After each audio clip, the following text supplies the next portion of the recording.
We all know technology is everywhere, connecting us, changing how we work, how we talk to each other.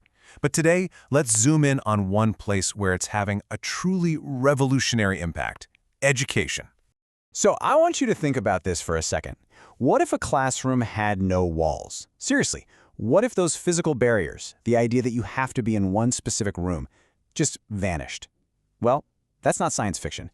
That's exactly what technology is building for us right now. So let's break that down. Here's what that big shift really looks like. On one hand, you've got the old school classroom, right? Physical walls, a fixed schedule, and everyone's got to learn at the exact same speed. But now, look at the other side, the digital classroom. Suddenly you have access to the whole world. And this is the real game changer. You get to set your own pace. That whole one-size-fits-all model, yeah, it's pretty much on its way out. So what does all this really mean for you, the person actually doing the learning? Well, it means you're in the driver's seat now. We're talking about a massive shift toward an education that's built around you, not the other way around. It's more accessible, it's way more dynamic, and it puts you in control. Just think about what a student's journey looks like today. First off, you can take courses from universities halfway across the globe, right from your desk.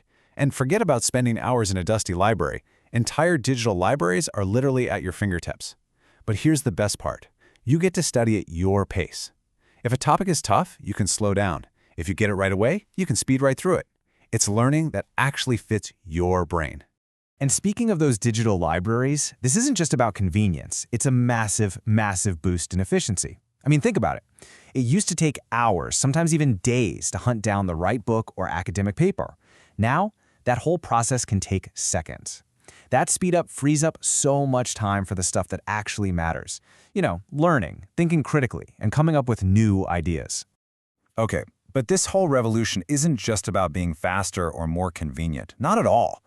At its heart, this transformation is deeply human.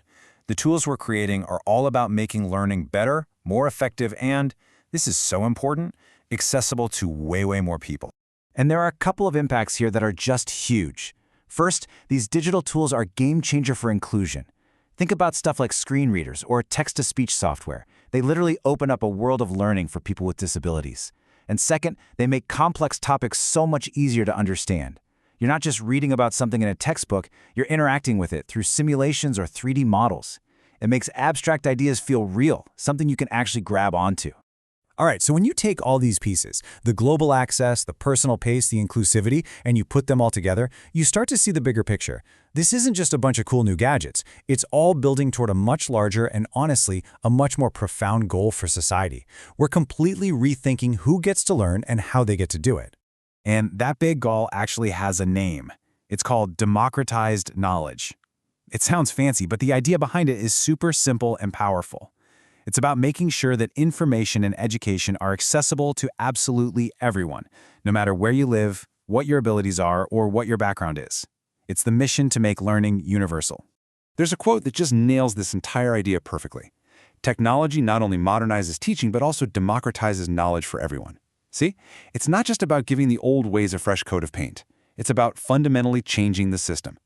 These tools are the very engine making it possible for everyone, everywhere, to access knowledge. And that leaves us with one last big thought. As all these barriers keep falling and knowledge truly becomes available to everyone, the question isn't really about how we learn anymore. The new question is, what are we going to do with all this learning? Now that knowledge is for everyone, what are we going to build with it?